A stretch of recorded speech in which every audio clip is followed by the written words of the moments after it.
ওং নমঃ ভগবতে বাসুদেবায়। শ্রীমদ্ ভগবদ্ গীতা সপ্তদশ অধ্যায় শ্রদ্ধাত্রয় বিভাগযোগ। হরে কৃষ্ণ। আজ আমরা 20 নম্বর শ্লোকটি শুনব।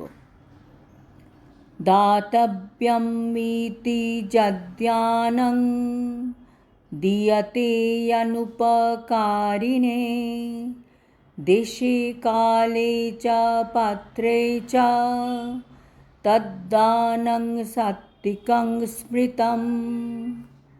অনুবাদ: দান করা কর্তব্য বলে মনে করে এবং প্রত্যুপকারের আশা না করে উপযুক্ত স্থানে, উপযুক্ত সময়ে এবং উপযুক্ত পাত্রে যে দান করা হয় তাকে সাত্বিক দান বলে গণ্য করা হয়। তাৎপর্য: এই অধ্যায়ে আমরা 3 গুণের প্রভাবে কিভাবে যজ্ঞ, দান ও তপস্যা এই সমস্ত কার্যগুলি কেমন করে হয়, তার ফলাফল কী হয় জানতে পারছি। এই শ্লোকে আমরা জানব সাত্বিক দান কী হয় সেই সম্বন্ধে।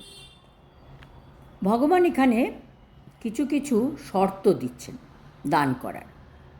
প্রথম শর্ত হচ্ছে কর্তব্য বোধে দান করতে হবে, আর দ্বিতীয় শর্ত হচ্ছে রিটার্নের আশা না করি, আর তৃতীয় হচ্ছে উপযুক্ত স্থানে, আর চতুর্থ হচ্ছে উপযুক্ত সময়ে, এবং পঞ্চম শর্ত হচ্ছে উপযুক্ত পাত্রে দান করতে হবে।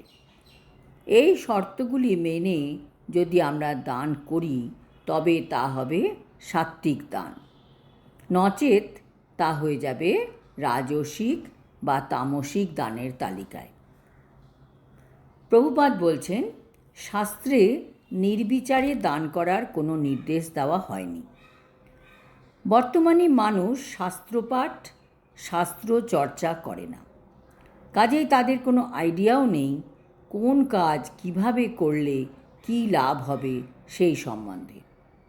শাস্ত্র সেই ব্যাপারে কি বলছে সেই সম্বন্ধে তাদের ঘুণাক্ষরে কোনো আইডিয়া নেই, কোনো বিচার বুদ্ধি নেই। যা কিছু করে তারা খেয়াল খুশি মতো করে, কাজেই বেশিরভাগ ক্ষেত্রেই তার ফলাফল শুভ হয় না। শাস্ত্রে আছে দান অবশ্যই করতে হবে, কিন্তু দান করার পূর্বে লক্ষণ বিচার করে দান করতে হবে। পারমার্থিক উন্নতি আমাদের জীবনের পরম লক্ষ্য হওয়া উচিত। প্রভুপাদ তাই বলছেন, তীর্থস্থানে দান করা উচিত। চন্দ্রগ্রহণ বা সূর্যগ্রহণের সময়, একাদশীর দিন, মাসের শেষে অথবা সৎ ব্রাহ্মণ বা বৈষ্ণবকে দান করা উচিত, মন্দিরে দান করা উচিত।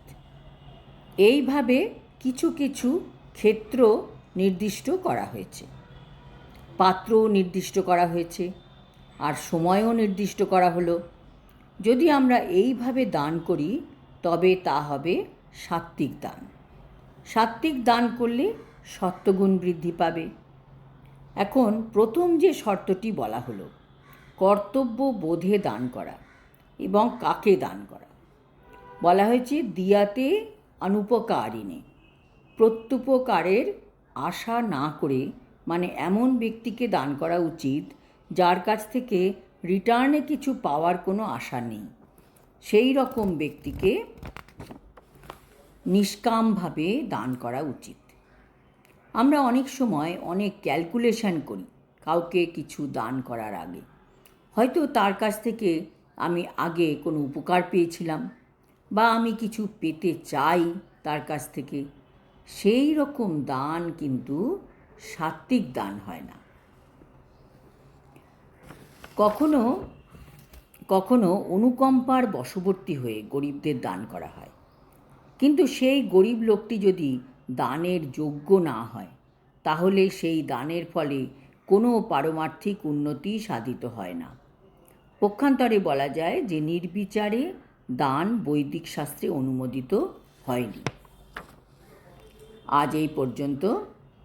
পরবর্তী শ্লোক 21 আর 22-এ আমরা জানব রাজসিক দান ও তামসিক দান কীরকম দানকে বলা হয় সেই সম্বন্ধে। হরি ওম তৎসৎ। হরে কৃষ্ণ।